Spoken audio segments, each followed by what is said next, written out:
లూకా సువార్త 13వ అధ్యాయం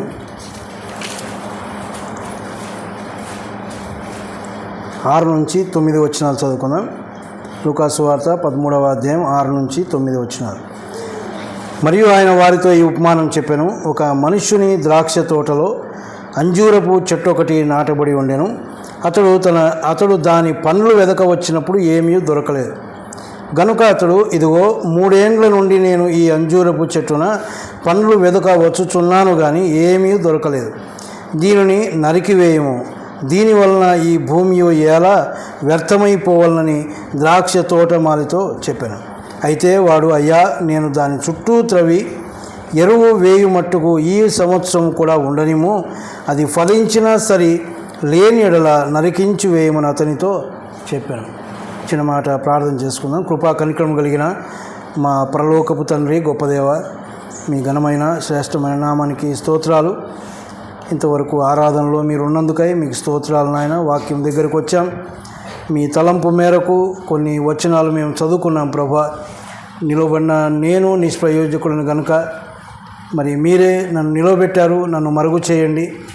మీ ఆత్మచేత నింపి మా అందరికీ అవసరమైన మాటలు అందించమని, చదవబడిన వాక్య భాగాలను, చదవబోయే వాక్య భాగాలను కూడా దీవించి మాకు దయచేయమని మా ప్రభువును రక్షకుడైన యేసుక్రీస్తు పేరట ప్రార్థించి వేడుకుంటున్నాము తండ్రి, ఆమేన్. ఈ యొక్క మనం చదువుకున్నటువంటి మాటలు చాలాసార్లు మనం విన్నటువంటి మాటలే, వాక్యాన్ని చదివే వారికి బాగా తెలిసినటువంటి మాటలు. మరి లూకా ఈ యొక్క సువార్తను వ్రాసాడు అని మనం ఎరిగి ఉన్నాం. బైబిల్ గ్రంథంలో ఉన్న 66 గ్రంథాలను వ్రాసినటువంటి గ్రంథకర్తలు 40 మంది. వారిలో ఈయన ఒక్కడే అన్యుడైనటువంటి వాడు అని కూడా మరి దేవుని యొక్క గ్రంథంలో లేక వాక్యం ఎరిగినటువంటి వారు చెప్పే సంగతి. లూకా సువార్త మాత్రమే కాదు కానీ అపోస్తలుల కార్యముల గ్రంథాన్ని కూడా ఈ లూకానే వ్రాసాడు అని మరి మనం ఎరిగి ఉన్నాం. మంచిది. ఇక్కడ లూకా వ్రాస్తూ యేసు ప్రభువారు ఈ లోకంలో ఉన్నప్పుడు జరిగినటువంటి ఒక సందర్భాన్ని గురించి ఆయన రాస్తూ ఉన్నాడు. యేసు ప్రభువారు వారితో ఈ ఉపమానము చెప్పెను అని మనం చదువుతూ ఉన్నాం. ఉపమానము అంటే ఒక పోలిక, లేక కొన్నిటికి పోల్చి అర్థం కావడానికి ఆయన వారికి చెప్పుతూ వచ్చినటువంటి వాడు. పరలోక రాజ్యాన్ని మనం ఎవరు చూడలేదు, కానీ ఆ పరలోక రాజ్యం అర్థం కావాలంటే ఈ లోకంలో మనం ఎరిగినటువంటి కొన్ని వస్తువులను, కొన్ని వాటిని మనకు చూపిస్తూ వాటిని పోల్చి ఆయన మాట్లాడినటువంటి వాడు. ఇక్కడ కూడా మరి ఒక ఉపమానంతో ఆయన చెప్పుతున్నటువంటి సంగతులు మనం చూస్తాం. ఉపమానము లేకుండా ఆయన వారికి ఏమీ బోధించలేదు అని కూడా మనం చూస్తాం. ఖచ్చితంగా ఉపమానం చెప్పేవాడు. ఎందుకు అంటే వారికి అర్థం కావడానికి ఆయన చెప్పేవాడు. అర్థం కాని బోధ వ్యర్థం కాబట్టి చాలా మంచిగా వారికి అర్థమయ్యే విధంగా ఆయన బోధించేటటువంటి వాడు. ఈ చదువుకున్నటువంటి ఈ యొక్క భాగంలో ఒక మనుష్యుడు, ఆ మనుషునికి ద్రాక్ష తోట ఉందని, అందులో అంజూరపు చెట్టు కూడా ఒకటి నాటబడి ఉందని కొన్ని సంగతులు మనం చూస్తూ ఉన్నాం. దాని పండ్లు ఆయన వెదకి వచ్చినప్పుడు ఆయనకేమీ పండ్లు దొరకలేదని, తర్వాత ఆయన 3 ఏండ్ల నుంచి ఆ యొక్క అంజూరపు చెట్టున పండ్లు వెతుకుతూ ఉన్నాడు, కానీ ఏమీ దొరకలేదు కాబట్టి దీన్ని నరికివేయము అన్నాడు. అయితే అక్కడ ఉన్నటువంటి ద్రాక్ష తోట మాలి, ఆ ద్రాక్ష తోటను కాయుతూ ఉన్నటువంటి మాలి ఉన్నాడు. ఆయనతో చెప్పాడు దీన్ని నరికివేయము అంటే ఆయన అన్నాడు, అయ్యా, నేను దాని చుట్టూ త్రవి ఎరువు వేయ మట్టుకు ఈ సంవత్సరం కూడా ఉండనియు, ఒకవేళ ఫలిస్తే మంచిదే, లేకపోతే నరికేద్దాము అన్నట్టుగా చెప్పాడు. అది ఈ యొక్క ఉపమానంలో ఆయన చెప్తున్నటువంటి సంగతి. మరి ఆ మనుషుడు ఎవరు అంటే ఆ ద్రాక్ష తోట కలిగినటువంటి మనుషుడు దేవుడే.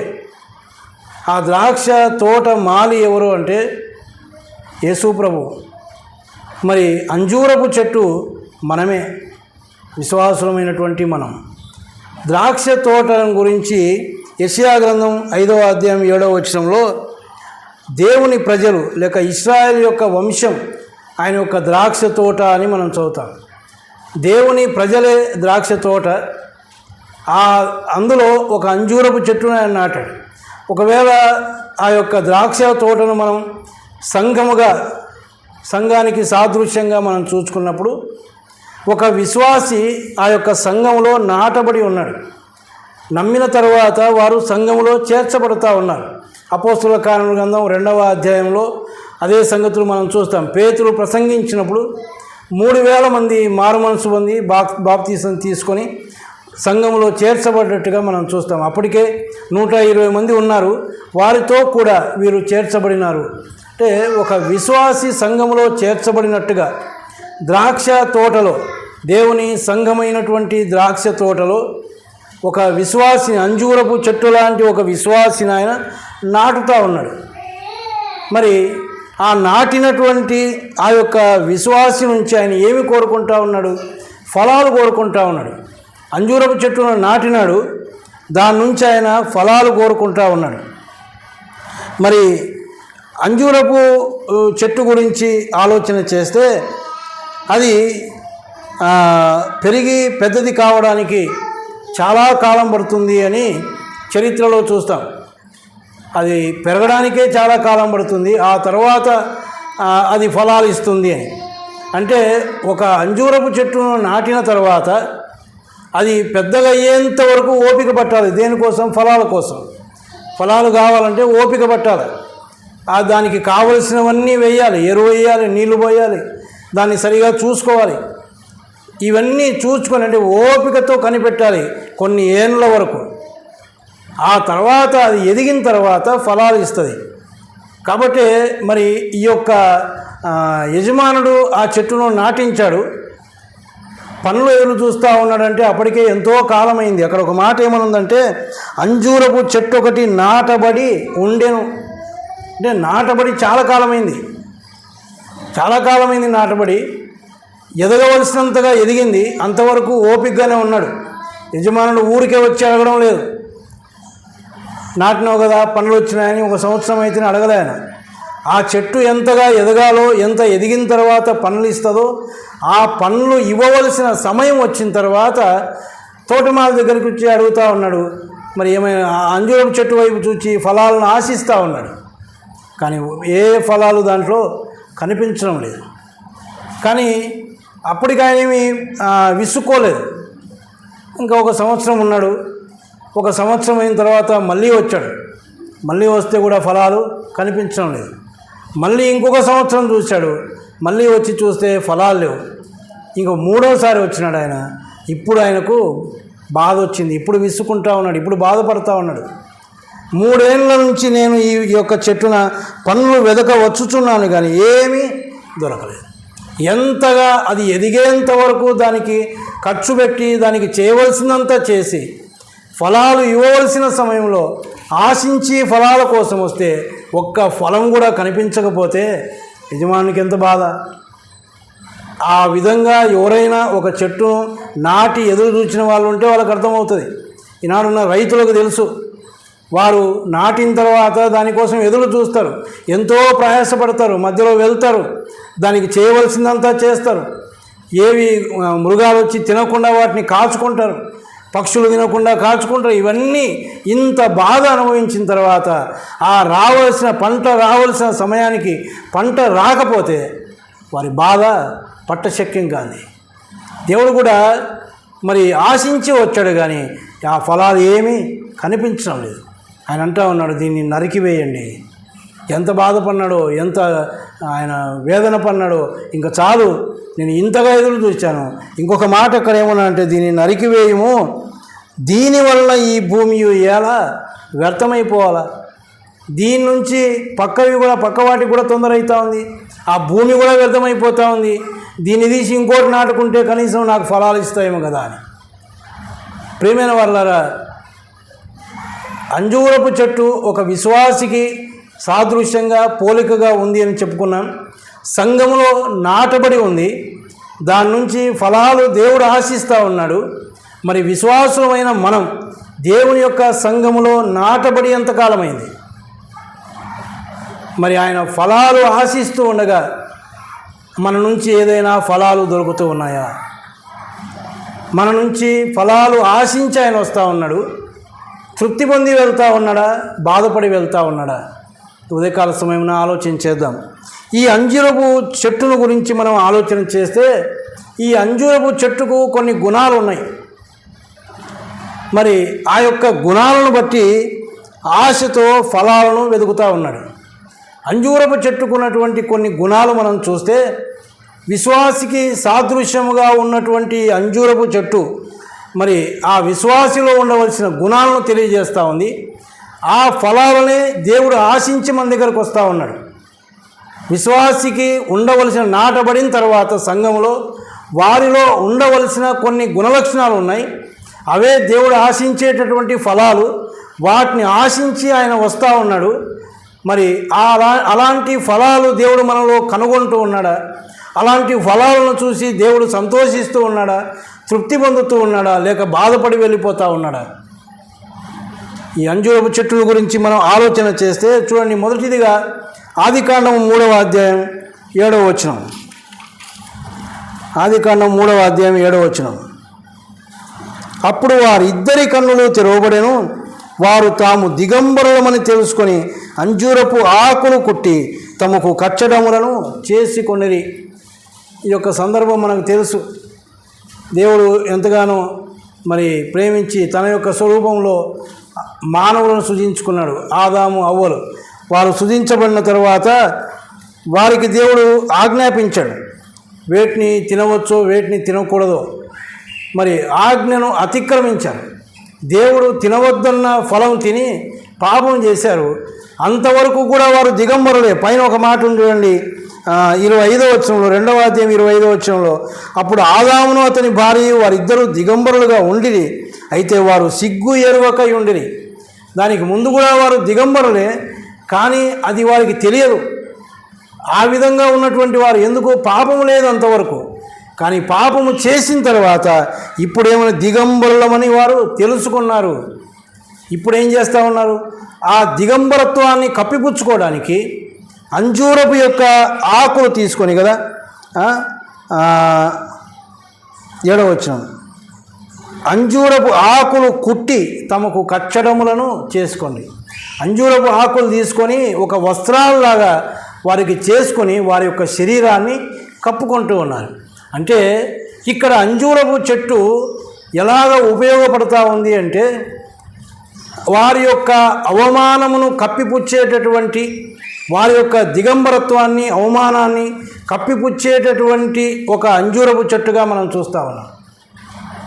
మరి ఇది మనకు పోల్చుకున్నప్పుడు ఇందులో నుంచి దేవుడు మనకు నేర్పుతున్న ఒక సత్యం ఏంటంటే, సంఘములో నాటబడినటువంటి విశ్వాసి ఆయన యొక్క శరీరమైనటువంటి సంఘమునకు, సంఘం అనేది ఆయన యొక్క శరీరం, ఆ యొక్క శరీరానికి అవమానం కలిగించేవారిగా మనం ఉండకూడదు. ఒక విశ్వాసి ఎప్పుడే కానీ దేవుని యొక్క యేసుక్రీస్తు యొక్క శరీరమైనటువంటి సంఘమునకు అవమానం కలిగించకూడదు. మన వలన ఆయన నామానికి అవమానం కలుగుతూ ఉందా? ఆలోచన చేద్దాం. మన వలన, మన కుటుంబాల వలన దేవుని యొక్క నామానికి మహిమ కలుగుతూ ఉందా? మనం చాలాసార్లు ఏమనుకుంటామంటే, నేను బాగున్నానులే, నువ్వు బాగుంటే మంచిదే, కానీ నీ భార్య ఎలా ఉంది, నీ భర్త ఎలా ఉన్నాడు, నీ పిల్లలు ఎలా ఉన్నారు, నీ కుటుంబం వలన దేవుని నామానికి మహిమ కలుగుతూ ఉందా, లేక నీ యొక్క కుటుంబాన్ని బట్టి దేవుని నామం అవమానపరచబడుతూ ఉందా? దేవుడు ఆశించి మన దగ్గరకు వస్తూ ఉన్నాడు. మనల్ని చూచినప్పుడు మన ద్వారా, మన కుటుంబం ద్వారా ఆయన యొక్క నామం మహిమపరచబడాలి.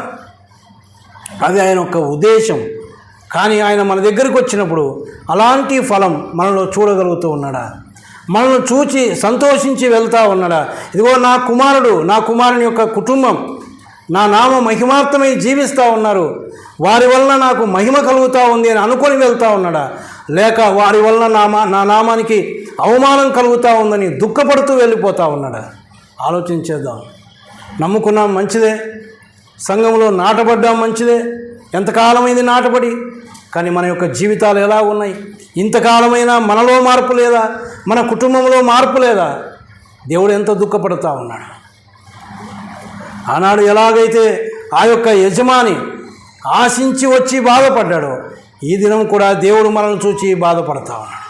మొట్టమొదటి సంగతి ఏంటంటే, మన ద్వారా ఆయన యొక్క సంఘమైనటువంటి శరీరమునకు లేక ఆయనకు అవమానం కలగకుండా ఉండాలి. అదే దేవుడు మన నుంచి ఆశించేవాడుగా ఉన్నాడు. రెండవదిగా చూడండి, రాజుల మొదటి గ్రంథం 4వ అధ్యాయం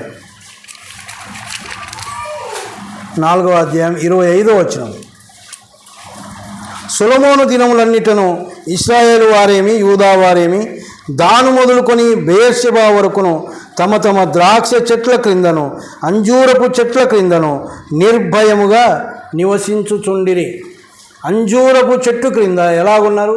నిర్భయంగా జీవిస్తూ ఉన్నారంటే, అంజూరపు చెట్టు భద్రతను కలిగిస్తూ ఉంది. అంజూరపు చెట్టు క్షేమాన్ని ఇస్తూ ఉంది. మరి అంజూరపు చెట్టును దేంతో పోల్చుకున్నాం? ఒక విశ్వాసికి పోల్చుకున్నాం. ఎవరు విశ్వాసులు? నీవు నేనే. మళ్ళీ విశ్వాసులు అంటే ఎవరు అనుకోద్దండి, మనమే, నమ్మిన మనమే విశ్వాసులం. మన గురించే దేవుడు మాట్లాడుతూ ఉన్నాడు.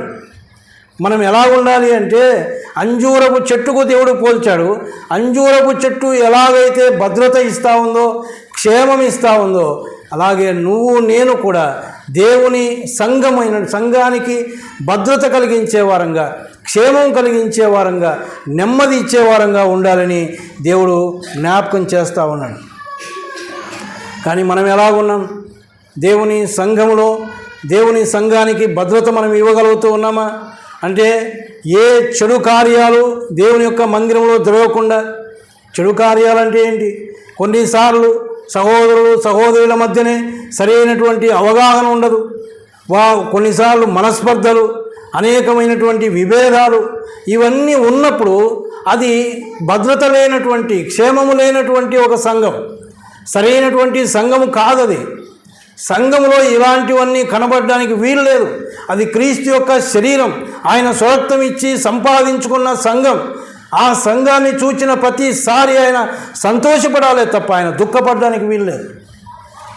అంటే ఆ యొక్క సంఘంలో ఉన్నటువంటి విశ్వాసమైన మనం ఎలా ఉండాలో ఒకసారి ఆలోచించాలి.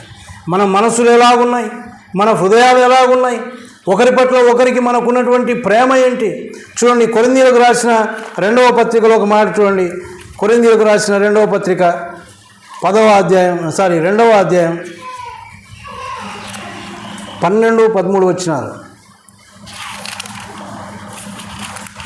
కొరింథీయులకు రాసిన 2వ పత్రిక 2వ అధ్యాయం 12-13. క్రీస్తు సువార్త ప్రకటించుటకు నేను త్రోయకు వచ్చినప్పుడు ప్రభువునందు నాకు మంచి సమయము ప్రాప్తించి ఉండగా సహోదరుడైన తీతు నాకు కనబడనందున నా మనస్సులో నెమ్మది లేక వారి యొద్ద సెలవు తీసుకొని అక్కడి నుండి మాసిదోనియకు బయలుదేరి తిని.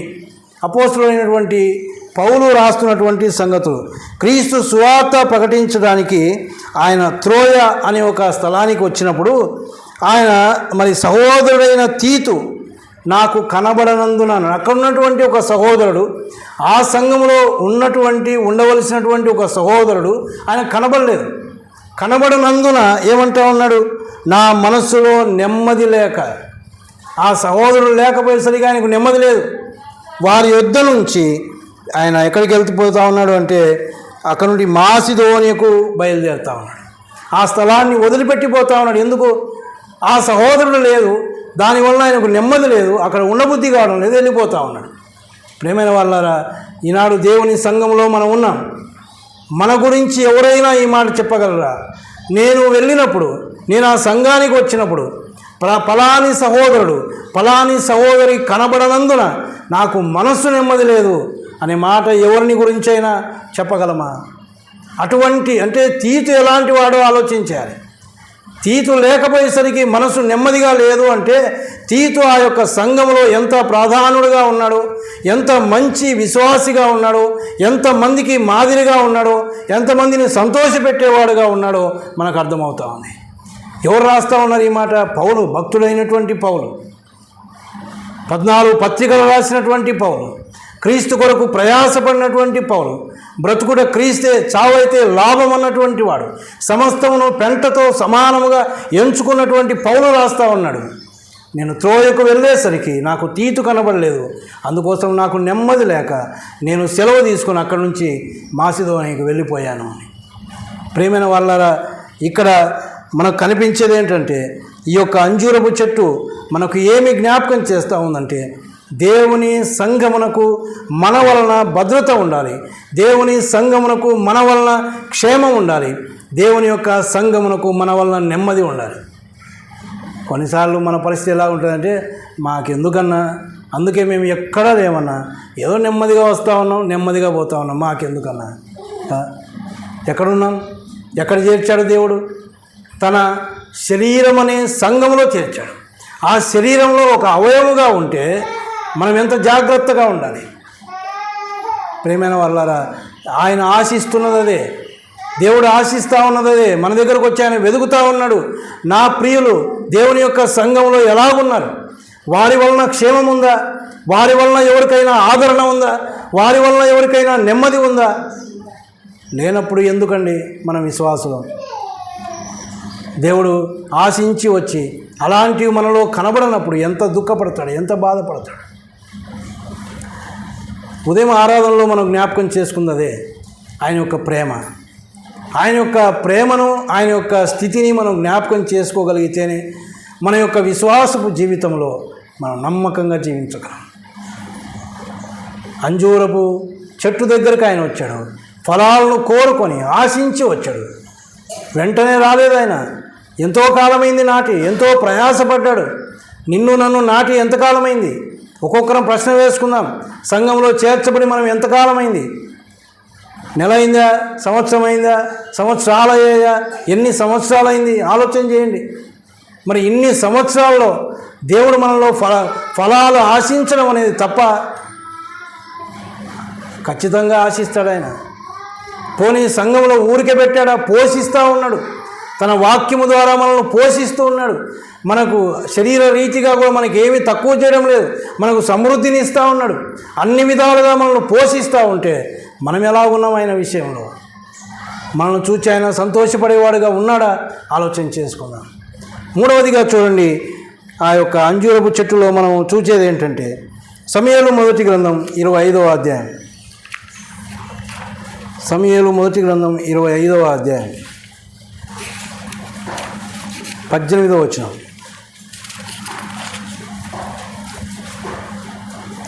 అందుకు అబీగయలు నాబాలుతో ఏమీ చెప్పక త్వరపడి 200 రొట్టెలను, 2 ద్రాక్షారసపు తిత్తులను, వండిన 5 గొర్రెల మాంసమును, 5 మానికల వేచిన ధాన్యమును, 100 ద్రాక్ష గెలలను, 200 అంజూరపు అడలను గార్ధబముల మీద వేయించి, మీరు నాకంటే ముందుగా పోడి, నేను మీ వెనుక నుండి వచ్చేదని తన పనివారికి ఆజ్ఞనిచ్చి. ఈ యొక్క సందర్భాన్ని మనం చూస్తే మరి నాబాలు అనేటువంటి ఒక వ్యక్తి గురించి మనం చూస్తాం. పైన 25వ అధ్యాయం మొదటి వచనం నుంచి చదువుతూ వస్తే, ఒక సమయంలో దావీదు ఆయనకు సహాయం చేశాడు. మరి దావీదు కూడా తన యొక్క అవసరతను బట్టి మరి నాబాలు దగ్గరికి పంపించినప్పుడు చూడండి, కొన్ని వచనాలు నేను చదువుతాను. 22వ వచనం నుంచి, కర్మెల్లోని మాయోనందు ఆస్తి గలవాడు ఒకడు కాపురం ఉండెను. అతడు బహు భాగ్యవంతుడు. అతనికి 3000 గొర్రెలను 1000 మేకలను ఉండెను. అతడు కర్మెలలో తన గొర్రెల బొచ్చు కత్తిరించుటకై పోయి ఉండెను. అతని పేరు నాబాలు, అతని భార్య పేరు అబీగయీలు. ఈ స్త్రీ సుబుద్ధి గలదై రూపస్యై ఉండెను. అయితే చర్యలను బట్టి చూడగా నాబాలు మోటువాడును దుర్మార్గుడునై ఉండెను. అతడు కాలేబు సంతతివాడు.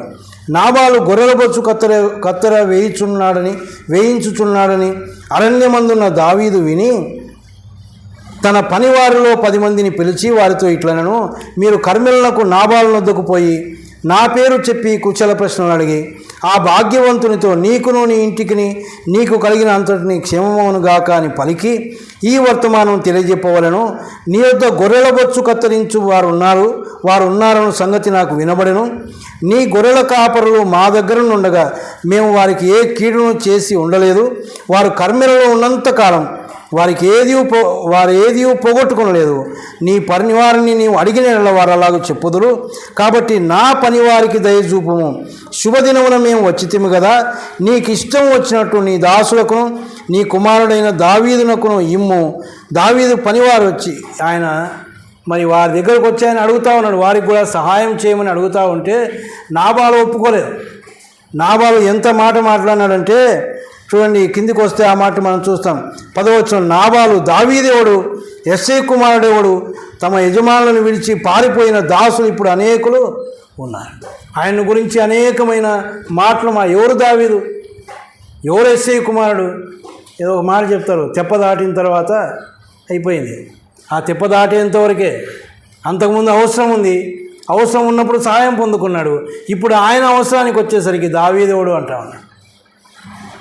మరి ఈ యొక్క వర్తమానాన్ని దావీదుకు చెప్పినప్పుడు దావీదు ఇంకా కోపం చేసుకొని ఆగ్రహంతో 400 మందిని సమకూర్చుకొని నాబాలు మీదకి రావాలని బయలుదేరుతూ ఉన్నాడు.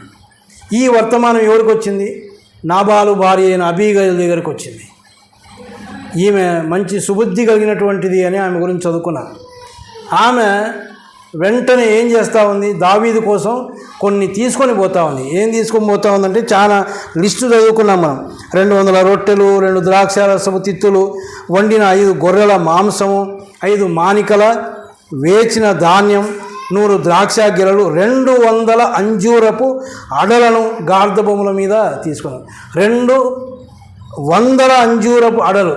ఈ అంజూరపు అడలు అంటే ఇవి ఎండిపోయినటువంటివి అని వాటిని దంచి ఒక ఆకారంలో చేసుకొని వాటిని దాచిపెట్టుకొని వారు తింటారు. ఎందుకు అంటే అది వారికి బలాన్ని ఇస్తుంది అని. అంటే ఇప్పుడు ఈ యొక్క ఆహార పదార్థాన్ని, ఈ అంజూరపు అడలను తీసుకొని వెళ్తూ ఉంది. ఎన్ని తక్కువ కాదు, 200 అంజూరపు అడలు. వాటినన్నిటినీ తయారు చేయడానికి ఎంత సమయం పట్టిందో తెలియదు. చాలా ప్రయాసపడి అన్నీ సిద్ధం చేసుకొని దావీదు దగ్గరికి వెళ్ళడానికి గల కారణం ఏంటి అంటే కోపముతో ఆగ్రహంతో ఉన్నటువంటి దావీదును సమాధానపరచడానికి, నెమ్మది చేయడానికి ఆమె వెళ్తూ ఉంది. అంటే ఇప్పుడు అంజూరపు అడలు దేనికి పనికి వస్తూ ఉన్నాయి? సమాధానపరచడానికి ఉపయోగపడుతూ ఉన్నాయి, నెమ్మది ఇవ్వడానికి, శాంతిపరచడానికి ఉపయోగపడుతూ ఉన్నాయి. ప్రియమైనటువంటి వాళ్ళరా, దేవుని యొక్క గ్రంథంలో చాలా స్థలాల్లో ఈ అంజూరపు అడలు తీసుకొని వెళ్ళినటువంటి సందర్భాలు ఉన్నాయి. మరి మనము అంజూరపు చెట్టుకు సాదృశ్యంగా ఉన్న మనము ఎలాగున్నాము? సమాధాన పరిచయ వారంగా మనం ఉన్నామా? శాంతి పరిచయ వారంగా మనం ఉన్నామా? లేక కలహాలు రేపే వారంగా మనం ఉన్నామా?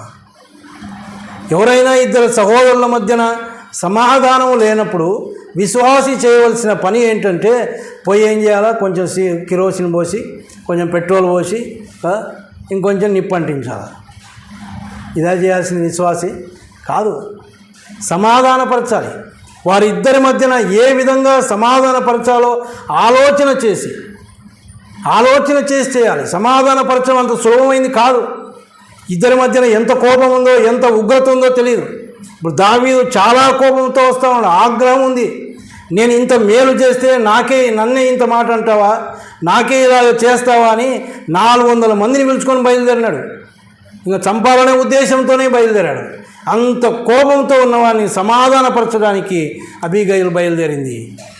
ప్రియమైన వాళ్ళారా, అది ఎంత కోపంతో ఉన్నా సరే, ఎటువంటి పరిస్థితిలో ఉన్నా సరే, ఒక విశ్వాసి వారిని సమాధానపరిచేవాడుగా ఉండాలి, వారిని శాంతపరిచేవాడుగా ఉండాలి అని దేవుడు మనకు జ్ఞాపకం చేస్తాడు. దేవుడు నా నుంచి ఆశించేది ఇదే. నమ్మి మనను సంఘంలో నాటినటువంటి దేవుడు మన నుంచి ఏదో ఫలాలు కాదు ఆయన ఆశిస్తూ ఉండేది, ఇటువంటి ఫలాలే. మనం ఎలా ఉండాలని మొదట ఏం చూసుకున్నాం? ఆయన యొక్క సంఘమనే శరీరమును దానికి అవమానం కలగకుండా మనం ఉండాలి. అవమానం కలిగించే వారంగా మనం ఉండకూడదు. అది దేవుడు ఆశిస్తున్నటువంటి ఫలం. రెండవది, ఆ సంఘానికి భద్రత, క్షేమము, నెమ్మది ఇచ్చే వారంగా ఉండాలి. అంత మాత్రమే కాదు, ఆ యొక్క సంఘములో సమాధానాన్ని కాపాడే వారంగా, సమాధాన పరిచే వారంగా మనం ఉండాలి. ఇది దేవుడు కోరుకుంటా ఉన్నాడు. ఎంతమంది ఈనాడు సమాధాన పరిచే వారంగా ఉన్నాం? చాలాసార్లు ఏదైనా తెలిసిందనుకోండి, ఇద్దరి సహోదరుల మధ్యన సమాధానం లేదు, ఇద్దరి సహోదరుల మధ్యన సమాధానం లేదు, ఏమనుకుంటాం? మాకెందుకులేనా, మనం పోవడం ఎందుకు, మనం చెడ్డగాడం ఎందుకు, ఎప్పుడు ఎట్లా ఉండేవాళ్ళు ఉంటారు. ఇది మా సామాన్యంగా ఉండే ఆలోచన. ఒక ఈ ఆలోచన లేకపోతే మంచిదే కదా. లేదు భారం కలిగి నేను ప్రార్థన చేస్తూ ఉన్నానన్నా, ఎట్లయినా సరే వాళ్ళు సమాధాన పడాలని నేను ప్రయాసపడతా ఉన్నానన్నా, నా వంతు నేను ప్రయాసపడ్డానన్నా అంటావా, మంచిదే, దేవుడు కూడా సంతోషిస్తాడు. కానీ మనకెందుకులే అనేవాళ్ళు చాలామంది ఉన్నారు. ఎందుకు వచ్చిన బాధ, ఎందుకు చెడ్డ కావాలి మనం? యథార్థవాది లోక విరోధి. యథార్థంగా పోయి నేను ఎందుకు వచ్చిన తంట, ఏదో నెమ్మదిగా బతుకుతూ ఉన్నామన్నా, మందిరానికి వచ్చి పోతా ఉన్నామన్నా, మాకెందుకు వచ్చింది ఆయన అన్నామనుకో, మళ్ళీ ఆయన మమ్మల్ని అంటాడు, మాకు వచ్చిన సావు ఎందుకు కదా. కానీ ఒక విశ్వాసిగా ఇవన్నీ చేయాలి, సమాధానపరచాలి, వారిని ఆదరించాలి. ఇది విశ్వాసి నుంచి దేవుడు ఆశించేది. ఇంకేం ఆశించడు. మనం ఏదో పెద్ద ఆస్తిపరులమై ఉండి మన ఆస్తి ఆయన కోరుకోవడం లేదు. నమ్మిన విశ్వాసిలో ఉండవలసిన కొన్ని లక్షణాలు ఉన్నాయి, అవే ఆయన కోరుకుంటా ఉన్నాడు. అంజూరపు చెట్టును నాటాడు, ఊరికే ఫలాలు కోరుకోవడం లేదు, దానికి చేయవలసిందంతా చేసినాడు. దాన్ని ఎలాగ పోషించాలనో, దానికి ఏమి అవసరమో అన్నీ ఇచ్చినాడు. అది పెద్దగా అయ్యేంత వరకు ఉన్నాడు. ఇప్పుడు ఆశిస్తూ ఉన్నాడు. ఫలాలు ఇవ్వవలసిన సమయం వచ్చిన తర్వాత ఆయన ఆశిస్తున్నాడే కానీ నాటి నుంచే ఆశించలేదు. మనల్ని సంఘంలో నాటి ఎంతకాలమైంది? నాటిన వెంటనే నీ నుంచి నా నుంచి ఏమి ఆశించలేదు ఆయన. ఆ రోజు నుంచి ఈ రోజు వరకు తన యొక్క వాక్యము చేత మనల్ని పోషించినాడు. అనేక విధాలుగా మనల్ని ఆదరించాడు. అన్ని విధాలుగా మనకేమి చేయాలో అన్నీ చేశాడు ఆయన. ఇప్పుడు ఆశిస్తూ ఉన్నాడు. సమయం వచ్చింది, పెరిగి పెద్దవారం అయిపోయాం, ఆత్మీయంగా ఎదుగుతూ ఉన్నాం, ఇప్పుడు ఆశిస్తూ ఉన్నాడు. మరి సంఘానికి ప్రయోజనకరంగా మనం ఉన్నామా? మరి యొక్క సంగతిని మనం చూస్తే చూడండి, రాజులు 2వ గ్రంథం 20వ అధ్యాయం. రాజులు 2వ గ్రంథం 20వ అధ్యాయం 7వ వచనం. పిమ్మట యెషయా అంజూరపు పండ్ల ముద్ద తెప్పించుడని చెప్పగా వారు దాన్ని తెచ్చి కురుపు మీద వేసిన తర్వాత అతడు బాగుపడెను. ఈ యొక్క సందర్భం మనకు బాగా తెలిసిన సందర్భం. హిజ్కియా రాజు గురించి చాలాసార్లు మనం జ్ఞాపకం చేసుకుంటాం. ఆయనకు మరణకరమైనటువంటి రోగం వచ్చినప్పుడు యెషయా ప్రవక్త ద్వారా దేవుడు వర్తమానాన్ని పంపించాడు, నువ్వు మరణమవుతా ఉన్నావు, నీ ఇల్లు చక్కబెట్టుకో అని. ఆ సమయంలో హిజ్కియా రాజు తన యొక్క ముఖాన్ని గోడవైపుకు తిప్పుకొని ఆయన ప్రార్థించగా దేవుడు ఆయనకు తిరుగా 15 సంవత్సరాల ఆయుష్ ఇచ్చాడు. ఆ సందర్భంలో మరి దేవుడు చెప్పినటువంటి మాట మేరకు యెషయా ఆయన దగ్గరికి వస్తూ ఉన్నాడు. ఇప్పుడు 7వ వచనంలో ఆయన ఏమంటా ఉన్నాడంటే, హిజ్కియాతో చెప్తా ఉన్నాడు, నీవు అంజూరపు పండ్ల ముద్ద తెప్పించుకొని దాంట్లో ఏం చేయాలి, దాన్ని కురుపు మీద వేసుకోవాలి. వేస్తే ఏమవుతుంది, బాగుపడుతుంది. అంటే అంజూరపు చెట్టు లేక అంజూరపు పండు ఇప్పుడు దేనికి ఉపయోగపడుతూ ఉంది? ఒక ఔషధములాగా, గాయాన్ని మాన్పే ఒక ఔషధంలాగా ఉపయోగపడుతూ ఉంది. విశ్వాసి ఇప్పుడు ఎట్లుండాలి? గాయాన్ని మాన్పేవాడుగా ఉండాలి, కానీ రేపేవాడుగా ఉండకూడదు. గాయం ఎప్పుడు మానుతుంది? దానికి సరి అయిన ఔషధం వేస్తేనే మానుతుంది. గాయమైన తర్వాత దానికి బెటాడీను ఇంకా దానికి ఏమేమి వేయాలనో వేసి యాంటీబయాటిక్స్ ఇచ్చి అన్నీ ఇస్తే బాగుపడుతుంది. కానీ దాని మీద వేయరానివన్నీ వేస్తే అది రోజు రోజుకు పొంగి లాస్ట్కు కాలే తీసేయమంటారు. కానీ విశ్వాసం ఎలా ఉండాలి? కాలు తీసేసేవాడుగా ఉండకూడదు, గాయాన్ని మాన్పేవాడుగా ఉండాలి. ఎక్కడైనా గాయం ఉందా? ఎవరిలో అయినా గాయాలు కనిపిస్తూ ఉన్నాయా? ఆ గాయాన్ని మాన్పేవాడుగా విశ్వాసి ఉండాలి. అది దేవుడు నీ నుంచి నా నుంచి ఆశిస్తున్నటువంటి ఒక ఫలము అని దేవుడు మనకు జ్ఞాపకం చేస్తూ ఉన్నాడు. అంజూరపు చెట్టు, అంజూరపు పండ్లలో చాలా విశేషతలు ఉన్నాయి. అంజూరపు పండు కూడా ఎంతగా ఉపయోగపడుతూ ఉందంటే గాయాన్ని మాన్పివేస్తూ ఉంది. అసలు నువ్వు ఇంకా చెప్పాలంటే చావబోతున్నటువంటి హిజ్కియా దాని ద్వారా బ్రతికించబడ్డాడు. దేవుడే బ్రతికించాడు, 15 సంవత్సరాల ఆయుష్ ఇచ్చాడు. కానీ ఒక రకంగా చెప్పుకోవాలంటే చనిపోయే స్థితిలో ఉన్నటువంటి ఆ యొక్క హిజ్కియా బ్రతికినటువంటి స్థితి మనం చూస్తాం. చాలాసార్లు దేవుని పిల్లలే పాపముల చేత, అపరాధముల చేత చచ్చిన స్థితిలో ఉండగా దేవుడు వారిని బ్రతికించాడు. కానీ తిరుగా ఏమైపోయారు? తిరుగా వెనుకంజ వేసి ఆ చచ్చిన స్థితిలోనికే వెళ్ళిపోతున్నటువంటి పరిస్థితి ఏర్పడినప్పుడు ఒక విశ్వాసం ఏం చేయాలి? వెళ్ళి వారిని బ్రతికించాలి.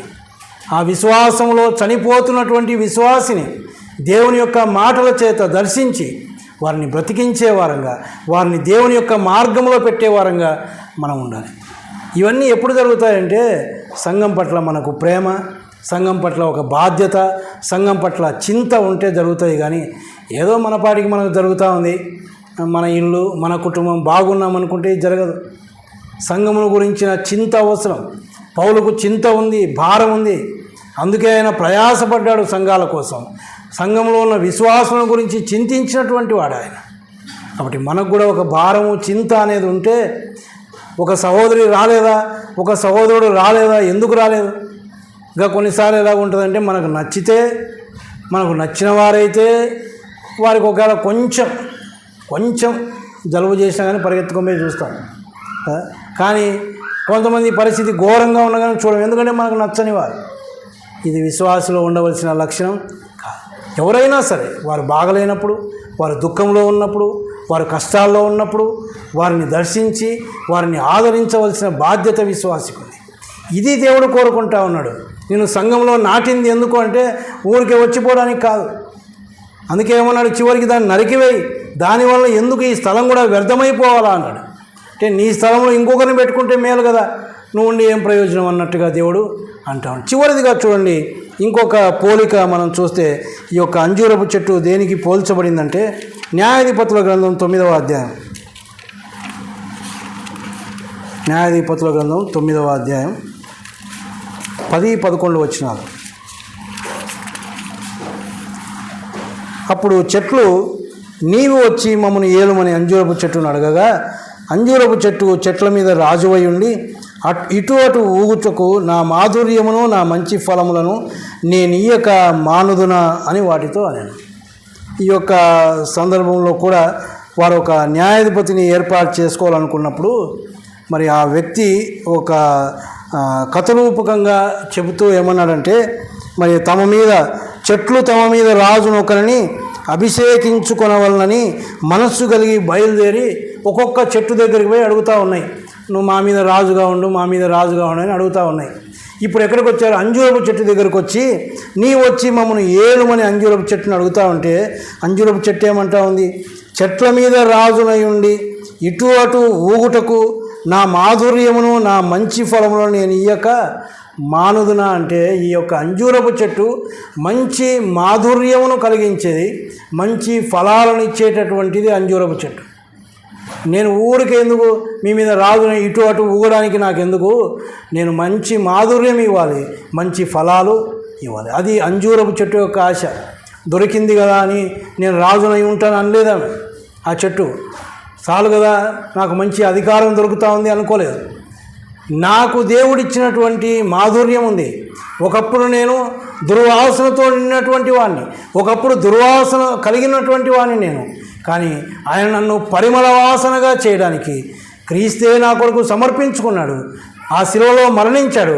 ఆ సువాసనను, ఆ పరిమళ వాసన నేను ఇతరులకు మరి అందజేయాలి. కానీ నాకెందుకు ఇది అంటాను.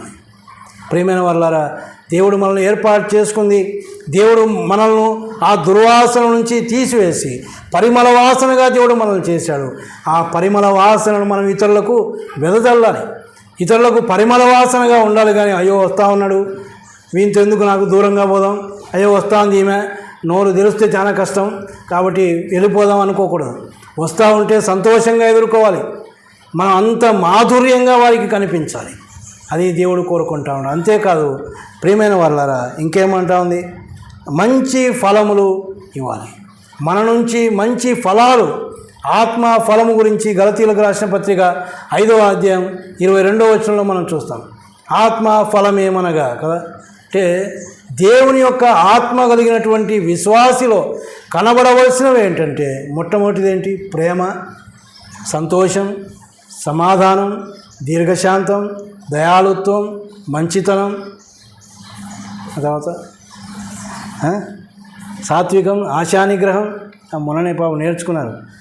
వాళ్ళ సండే స్కూల్ టీచర్ ఒక చెట్టు బొమ్మ గీసి దానికి పండ్లు అతికిచ్చి ఆ పండ్ల మీద ఫలాలు అంతా రాసింది, ప్రేమ, సంతోషం, సమాధానం అని. కానీ కనీసం ఒక మాటనే చెప్పగలిగేది. ఇవన్నీ ఎవరిలో కనిపించాలి? ఇప్పుడు విశ్వాసలో కనిపించాలి. ఏమి కనిపించాలి? ప్రేమ కనిపించాలి, ఇతరుల పట్ల ప్రేమ కలిగి ఉండాలి. సంతోషం, ఇది కూడా చాలా శ్రేష్టమైనదే. నమ్మిన విశ్వాసం ఎప్పుడు ఎట్లుండాలి? సంతోషంగా ఉండాలి. మరలా చెప్పుదును ఆనందించుడి, ప్రభువునందు ఆనందించుడి అంటాడు. కొంతమంది ముఖాలు ఎప్పుడన్నా చూడు ముడుచుకోవాలి ఉంటాయి, నవ్వే ఉండదు వాళ్ళ ముఖంలో, ఏదో పోగొట్టుకున్నాం. లోకంలో ఉన్నవాడంటే అన్నీ పోగొట్టుకున్నాడు, వానికి నెమ్మది లేదు. ప్రభువుని నమ్మిన వారు ఎలా ఉండాలి? ఎప్పుడు చూసినా సంతోషంగానే ఉండాలి. అసలు ఇంట్లో ఉన్న కష్టాలు కానీ వాళ్ళ లోపల ఉన్న కష్టాలు ఎవరికి అర్థం కాకూడదు. ఎందుకు? ప్రభువునందు ఆనందిస్తూ ఉంటాడు. సంతోషం ఉండాలి, సమాధానం ఉండాలి, దీర్ఘశాంతం ఉండాలి. ఇవన్నీ మనలో కలిగి ఉండాలి. ఇది దేవుడు ఆశిస్తూ ఉన్నాడు. ప్రియమైన వాళ్ళారా, మరి ఇలాంటి ఫలాలు మనం కలిగి ఉన్నామా? ఆయన మన దగ్గరికి వచ్చి చూచినప్పుడు, ఇదిగో 3 ఏళ్ళ నుండి నేను వెతుకుతా ఉన్నాను. మనలో ఎంతకాలమైంది వెతకబట్టి? నాటుబడి ఎంతకాలమైంది? ఎంతకాలం నుంచి వెతుకుతూ ఉన్నాడు? ఏ ఫలాలు కనిపిస్తూ ఉన్నాయి? ఇప్పుడు చెప్పుకున్న 5 ఫలాలు చెప్పుకున్నాం, 5 కాక ఇంకా కొన్ని చెప్పుకున్నాం. ఇవన్నీ మనలో ఉన్నాయా? దేవుడు వెతకడానికి వస్తే ఇందులో ఎన్ని కనపడతాయో మనమే ఆలోచన చేద్దాం. ఎన్ని కనిపిస్తాయో మనమే మార్కులు వేసుకోవాలి. నేను మార్కులు వేస్తే మీరు బాధపడతారు కదా, నాకన్నా తక్కువ వేసినాడు మార్కులు. టీచర్ మార్కులు వేస్తే ఒప్పుకోవడంలే, నాకెందుకో టీచర్ మార్కులు తక్కువ వేసింది, నా మీద ఏమో ఉంది టీచర్కు కదా, అందుకని ఆమె తక్కువ వేసింది. మనమే వేసుకోవాలి మార్కులు. ఇన్ని చెప్పిన తర్వాత కూర్చొని మనమే లెక్కలు వేసుకుంటే ముందు అసలు నేను చెప్పిన ఈ 5 ఫలాలేంటో, దేవుడు ఆశిస్తున్న ఫలాలేందో జ్ఞాపకం ఉంటే కదా. ఎన్ని చెప్పినాం? ఒక 5 చెప్తారా? ఇప్పుడు ఎట్లా మార్కులు వేసుకుంటారు? ఇప్పుడు మొత్తం 0 కొట్టుకోవాల్సిందే. ఏమి జ్ఞాపకం లేనప్పుడు ఇంకా 0నే కదా. ఆ జ్ఞాపకం ఉంటే కొన్ని మార్కులు వస్తాయి కదా. మొట్టమొదటిది ఏం చేయాలి? సంఘానికి అవమానం కలిగించకూడదు. మన వలన, మన కుటుంబం వలన సంఘానికి ఏం కలగకూడదు? అవమానం. క్రీస్తుకు అవమానం కలగకూడదు. దూషణపాలు కాకూడదు దేవుని నామం. ఇదిగో ఫలాని వ్యక్తి ఇలాగున్నాడు, ఫలాని వారి కుమారులు ఇలా ఉన్నారు, ఫలాని వారి కుమార్తెలు ఇలా ఉన్నారు, వారి భార్య ఇలా ఉంది, వారి భర్త ఇలా ఉంది అని బయట మాట్లాడుకొని వారి ద్వారా దేవుని యొక్క సంఘానికి, క్రీస్తుకు అవమానం కలగకూడదు. దేవుని బిడ్డలంగా దేవుని నామానికి మహిమకరంగా మనం జీవించాలి. రెండవదిగా ఏం చేయాలి? దేవుని యొక్క సంఘానికి క్షేమం, భద్రత ఇచ్చేవారంగా ఉండాలి. తర్వాత సమాధానపరిచే వారంగా, శాంతిపరిచే వారంగా మనం ఉండాలి. గాయమును బాగు చేసేవారంగా మనం ఉండాలి. అంత మాత్రమే కాదు, మాధుర్యాన్ని ఇచ్చేవారంగా, మంచి ఫలం, ప్రేమ, సంతోషం, సమాధానం, దీర్ఘశాంతం, దయాళుత్వం, మంచితనం, ఇవన్నీ కూడా మన దగ్గర ఉండాలి. ఆయన వచ్చి మన దగ్గరకు వచ్చినప్పుడు, ఇదిగో నేను ఇన్ని ఏళ్ళ నుంచి చూస్తూ ఉన్నాను, ఏ ఫలాలు లేవు అని ఏమంటా ఉన్నాడు? ఇప్పుడు నరికివేయండి. ఎక్కడుంది? గొడ్డలి చెట్టు వేరున ఉంచబడి ఉంది, ఇంకా రెడీగా ఉంది. ఆయన నరికేయంటే నరికేయడమే. మనకు అర్థం కావడంలే. ఆయన గొడ్డలి పెట్టినాడు, ఎన్నోసార్లు చెప్తా ఉన్నాడు. ఒక సంవత్సరం అయినాక వచ్చినాడు, ఆశించినాడు, ఏమి లేవు నాయన, మళ్ళీ కొంచెం చూసుకుంటా ఉన్నాడు. 2 సంవత్సరాలు అయింది, 3 సంవత్సరాలు అయింది, ఇంక అయిపోయింది. మరి మనకిచ్చి సమయం ఎంతకాలం అయిందో, ఆ 3 సంవత్సరాలు కూడా గడిచిపోయిందేమో ఆలోచన చేసుకుందాం.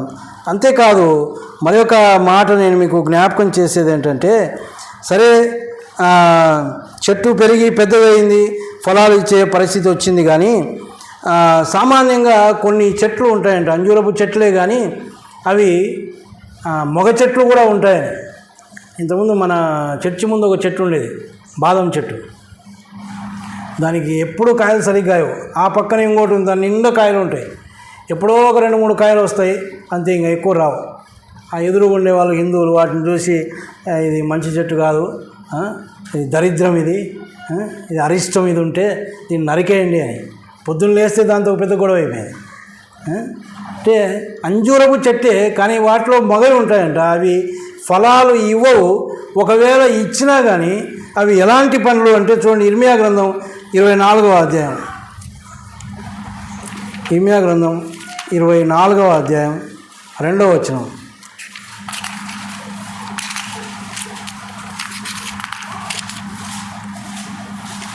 ఒక గంపలో ముందుగా పక్వమైన అంజూరపు పండ్ల వంటి మిక్కిలి మంచి అంజూరపు పండ్లుండెను. 2వ గంపలో మిక్కిలి జబ్బైన అంజూరపు పండ్లు ఉండెను, అవి తినశక్యము కానంతగా జబ్బువి. 2 గంపల్లో పండ్లు ఉన్నాయి. ఒక గంపలో ఉండే అంజూరపు పండ్లు బాగున్నాయి, ఇంకో గంపలో ఉండే పండ్లు ఎట్లున్నాయి? అవి మిక్కిలి జబ్బయినటువంటి అంజూరపు పండ్లు. అవి తినశక్యము కానంతగా జబ్బు, తినడానికి అసలు చేతగా, నోట్లో పెట్టుకుంటే ఊసేయాల్సిందే, అంత జబ్బు కలిగినటువంటి పండ్లు. మనం ఎలాంటి పండ్లు ఆలోచన చేద్దాం. ఆయన ఆశించి వచ్చినప్పుడు కొన్నిసార్లు ఫలాలు కనిపిస్తూ ఉన్నాయి ఆయనకు, కానీ ఎలాంటి పండ్లు? తినశక్యము ఆయన ఆశించని ఫలాలు కనిపిస్తూ ఉన్నాయి. ఆయన ఆశించిన ఫలాల కోసం ఆయన వచ్చాడు, కానీ దగ్గరకు వచ్చి చూసేసరికి ఆయన ఆశించని ఫలం, ఆయన ఏవైతే మనలో ఉండకూడదని అనుకుంటా ఉన్నాడో అవి మనలో కనబడుతూ ఉన్నాయి. మనము దేవునికి అవమానకరంగా జీవిస్తున్నామేమో, దేవుని సంఘానికి భద్రత కలిగించే వారంగా లేమేమో, మనం సమాధానపరిచే వారంగా లేకుండా ఇంకా గాయపరిచే వారంగా, గాయాన్ని లేపే వారంగా ఉన్నామేమో, మాధుర్యమైనటువంటి జీవితం మనలో లేదేమో. ఇవి చూచినప్పుడు అవి ఎలాగున్నాయి? తినశక్యము కానివిగా ఉన్నాయి. అందుకే ఆయన విసిగిపోయి అంటా ఉన్నాడు, ఇగో దాన్ని నరికివేయండి. కానీ అక్కడ తోటమాలి ఉన్నాడు. తోటమాలి ఏమంటా ఉన్నాడు? బతిమాలుకుంటా ఉన్నాడు. ఏమని బతిమాలుతా ఉన్నాడు? ఈ సంవత్సరం కూడా ఉండనిమ్ము. చూడండి అమ్మ, ఈ సంవత్సరం కూడా ఉండనిమ్ము. తర్వాత ఏమంటా ఉన్నాడంటే, అయితే వాడు, అయ్యా నేను దాని చుట్టూ త్రవి ఎరువు వేయు మట్టుకు ఈ సంవత్సరం కూడా ఉండనిమ్ము, అది ఫలించినా సరే, లేని ఎడల నరికివేయి. ఇంకో సంవత్సరం ఉండనిద్దాం లేనాయన, దానికి ఏం చేయాలో నేను అన్నీ చేస్తాను. ఒకవేళ అప్పటికి కూడా కాకపోతే ఇంకా నీ ఇష్టం. ఇవన్నీ గడిచిపోయినాయేమో మన విషయంలో. క్రీస్తు మన కోసం విజ్ఞాపన చేస్తూ ఉన్నాడు. తండ్రి కుడిపార్శ్వం ముందు కూర్చొని విజ్ఞాపన చేస్తూ ఉన్నాడు. ఇదే లూకా సువార్తలో ఒక మాట చూడండి, పేతురు గురించి అంటాడు యేసు ప్రభు.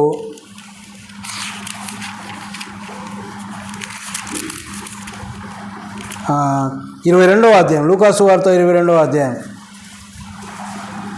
31వ వచనంలో, సీమోను సీమోను, ఇదిగో సాతాను మిమ్మను పట్టి గోధుమల వలె జల్లించుటకు మిమ్మను కోరుకొనను, కానీ నీ నమ్మిక తప్పిపోకుండానట్లు నేను నీ కొరకు వేడుకొంటిని అంటాడు.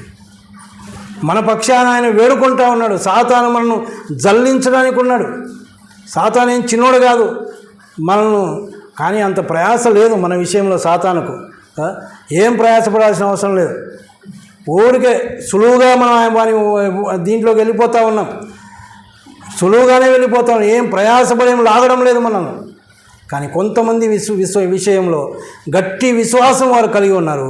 వారి విషయంలో వాడు ప్రయాసపడుతూ ఉన్నాడు. వారిని ఎలాగైనా సరే వారి యొక్క నమ్మిక తప్పిపోయేటట్లు చేయాలని, గోధుమల వలె జల్లించాలని అనుకుంటా ఉన్నాడు. కానీ యేసు ప్రభు ఏం చేస్తూ ఉన్నాడు? వారి కోసం వేడుకుంటా ఉన్నాడు, బతిమాలుకుంటా ఉన్నాడు. అయ్యా నేను వారి కోసం ప్రాణం ఇచ్చి రక్షించుకున్నాను, ఇంకొక సంవత్సరం ఉండని, మార్పు చెందుతాడేమో, బాగుపడతాడేమో అని ఆయన వేడుకుంటా ఉన్నాడు.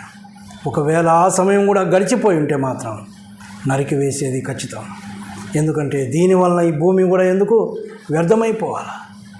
మనం చెడిపోయింది సరి కదా, పక్కవాడు కూడా చెడిపోతూ ఉన్నాడు. నువ్వు జారిపోయింది కాకుండా అనేకులు నిన్ను చూసి జారిపోతూ ఉన్నారు. నీ విశ్వాసంలో నీవు జారిపోయావు, దూరం అయిపోయావు. నిన్ను చూసి అనేకులు జారిపోతూ ఉన్నారు.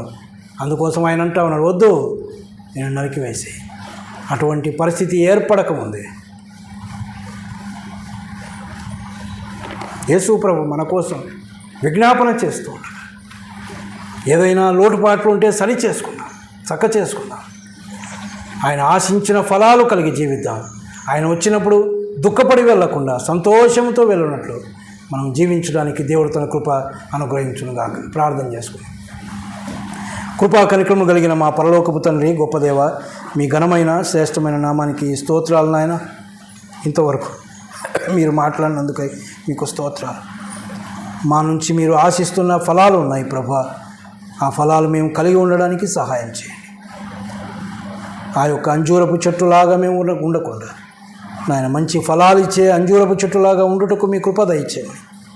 విన్న మాటలు మా హృదయాల్లో భద్రపరిచి మీ కొరకైన బిడ్డలుగా మమ్మల్ని నిలబెట్టుకోమని, మీరు అక్కడ సమీపిస్తూ ఉండగా నాయన మీ కృపలో జ్ఞాపకం చేసుకోమని మా ప్రభువును రక్షకుడైన యేసుక్రీస్తు పేరట ప్రార్థించి వేడుకుంటున్నాం తండ్రి. ఆమేన్.